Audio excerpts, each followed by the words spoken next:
Smart et Réglo, notre rubrique juridique, focus sur un point précis. Alors, souvent lié à l'actualité, et aujourd'hui encore, eh bien, cela fait écho à le sujet dont nous allons parler, fait écho à l'affaire Ikea. Vous savez, cette affaire où un certain nombre de dirigeants sont passés au tribunal et ont été condamnés par la justice pour avoir espionné, fait des fiches sur leurs salariés. Nous sommes avec Sabrina Kemmel en distanciel. C'est assez rare, mais on vous voit. Formidable. Je suis très heureux de vous voir, Sabrina. Comment allez-vous ? Bonjour Arnaud, tout va bien, merci. D'habitude, vous êtes plus près de moi, évidemment, mais bon, voilà, Covid oblige, organisation de vie, avocate spécialiste en droit du travail au cabinet FTMS.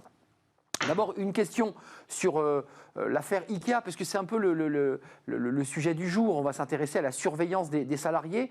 De mémoire, vous allez peut-être m'éclairer, ceux qui sont passés au tribunal ont été condamnés, Sabrina, hein ? Alors, je ne sais pas, Arnaud, s'il y a eu une condamnation encore, s'ils se sont prononcés là-dessus.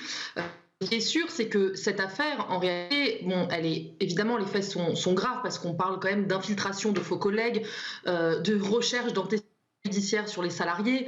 Donc, on est vraiment au cœur, si vous voulez, des dispositifs clandestins et déloyaux, et rien n'avait été porté à la connaissance des et c'est ça, en fait, qui aujourd'hui nous amène à évoquer tout ce qui est surveillance des salariés, a fortiori en partant de Covid, où le télétravail est plus, j'ai envie de dire, où on fait beaucoup plus de télétravail et les salariés se posent énormément de questions sur ce que l'employeur peut ou non vérifier à distance. Alors, deux sujets. Il y a le sujet hors Covid sur la mise en place d'une caméra, la mise en place d'outils de surveillance. Qu'on soit bien clair, Sabrina, tout ça passe sous les fourches codines de la CNIL. Nous sommes d'accord ?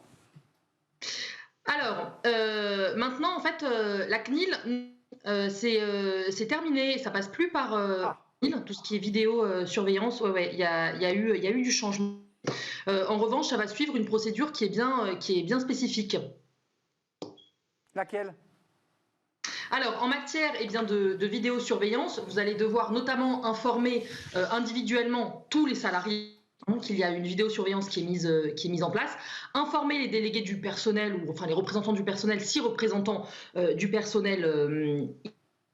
Et puis, on va devoir mettre un panneau en fait qui signale le dispositif de vidéosurveillance.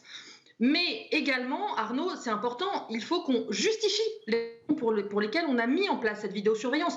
Il faut que le salarié soit informé, vous voyez, qu'on l'a mis en place pour, par exemple, des risques de vol. Et puis qu'ils soient informés également de la conservation des images, de son objectif, de ses droits d'accès, ses droits d'opposition, etc. etc. Ça, c'est très intéressant. Il y a eu un cas, on ne va pas y revenir, parce que je vois qu'on parle aussi de la surveillance numérique qui inquiète les salariés. Il y a eu ce cas du salarié qui avait volé dans la caisse, mais la caméra n'avait pas été annoncée officiellement aux salariés. Et évidemment, ça posait un problème de droit. Il y avait un vide, puisqu'effectivement, la personne avait été filmée en train de voler dans la caisse. Mais elle s'est retournée contre l'employeur en disant qu'il avait été filmé par une vidéo qui n'était pas autorisée. Donc ça pose un problème de droit, là. Oui, cet arrêt est très récent.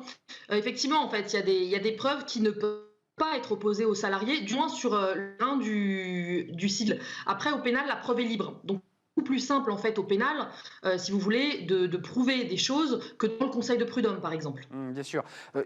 Sabrina, vous évoquiez au début de notre échange, ce qui est vraiment important. On est aujourd'hui dans...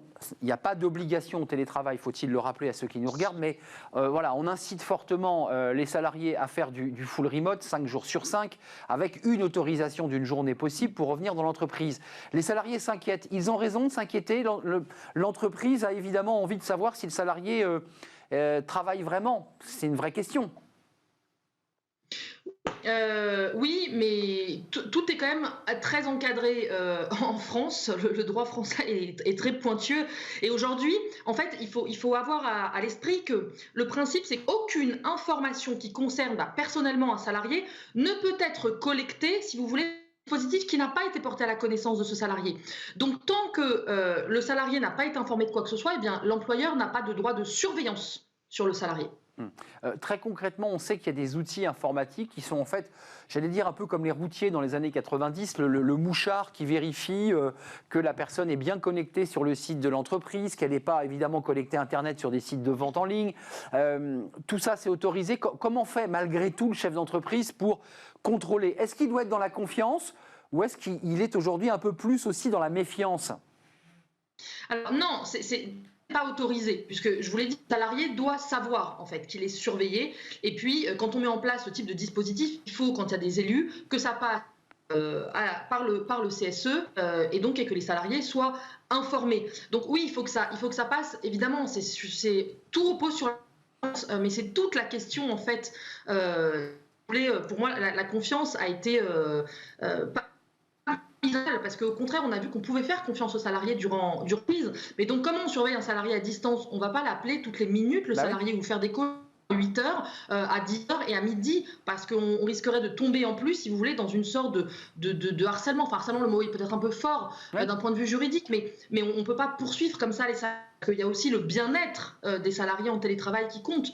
Donc, tout doit reposer sur la confiance. Après, on peut demander à ces salariés de remplir, par exemple, c'est de l'autre en fait, c'est-à-dire que vous avez travaillé tant d'heures par jour, parce qu'on doit aussi d'ailleurs continuer à contrôler du travail de ces salariés, hein, même ceux qui sont en télétravail. Il faut reconnaître, Sabrina, que là aussi, les juristes, les chefs d'entreprise, même les salariés, on flotte un peu dans un flou juridique parce que c'est très compliqué à distance de savoir si le salarié a vraiment travaillé. Après tout, il a le droit de travailler à partir de 22 heures si ça le chante, à condition que le travail soit rendu. Donc ça transforme la relation au travail et au manager, de fait. Mais évidemment, en réalité, ce qu'on observe depuis le début de cette crise, c'est que les gens s'organisent un peu comme ils le veulent. Alors, on parle notamment de la catégorie des cadres, hein, qui s'organisent comme ils le veulent. Donc, s'ils veulent ne pas travailler 3 heures dans la journée, ils ne travaillent pas 3 heures dans la journée, puis ils les rattraperont le soir. Le tout étant qu'il faut, si vous voulez, que l'employeur puisse démontrer en cas donc, qu'on a eu 11 heures de repos entre chaque journée. Ça, les 11 heures de repos sont très importants. Donc, si le salarié termine à 22 heures, vous voyez, le lendemain, il ne pourra pas recommencer à travailler avant 9 heures du matin. Ça, c'est très important, cette règle pour les cadres, notamment, on l'évoquait sur ce plateau avec les forfaits, c'est les 11 heures de repos. Voilà, il peut travailler jusqu'à 22 heures. Voilà, il y a des envois de mails. En tout cas, vous nous confirmez bien, Sabrina, à quel moment un salarié peut d'ailleurs voir qu'il a été espionné? C'est très compliqué sur le plan informatique. Comment je peux savoir? C'est extrêmement technique. C'est hyper compliqué. Je ne sais pas comment on pourrait voir ça. Un informaticien, si vous voulez, qui puisse vérifier ce qui est ou dans l'ordinateur, je ne sais absolument pas. Je pense que c'est extrêmement compliqué. Donc vous voyez qu'il y a un problème de droit. Ça veut dire que l'entreprise, si elle a un informaticien de haut niveau, peut mettre des petits mouchards très discrets sans que personne ne s'en rende compte. Mais bien sûr, mais en fait, l'entreprise peut regarder tous vos emails, inclus ceux qui sont intitulés personnels et confidentiels. Voilà. Alors qu'on sait qu'un entreprise ne peut pas les regarder, ces emails-là. Mais elle pourrait très aller les vérifier. Mais pour autant, elle ne pourra pas lire, si vous voulez, dans le cadre d'un contentieux. Ça, c'est important de le signaler. Merci Sabrina, j'ai l'impression qu'on va se revoir dans quelques instants. Restez avec nous, on va faire quelques réglages de micro pour essayer de faire passer un son des meilleures qualités, parce qu'aujourd'hui, on va inaugurer une émission en virtuel. Bah oui, pourquoi pas. Moi, j'aurais pu aussi la faire directement de Tenerife ou d'une île lointaine. Comme ça, on aurait tous été évidemment en distanciel. On fait une petite pause avec Fanny Griesmer. Vous allez le voir, c'est une émission que vous avez découverte, une chronique de Fanny il y a maintenant quelques semaines, c'était les rêves d'enfants. Alors on l'a choisi aujourd'hui parce qu'on a beaucoup parlé de ces rêves d'enfants qu'il fallait détruire avec, vous savez, ces gens qui sont passionnés d'avions, et puis cette mère de Poitiers qui a dit que ces rêves d'enfants, il faut aller arrêter de vouloir voler. C'était polluant. Ils sont où nos rêves d'enfants? Fanny Griesmer nous explique tout, elle nous fait rêver un petit peu.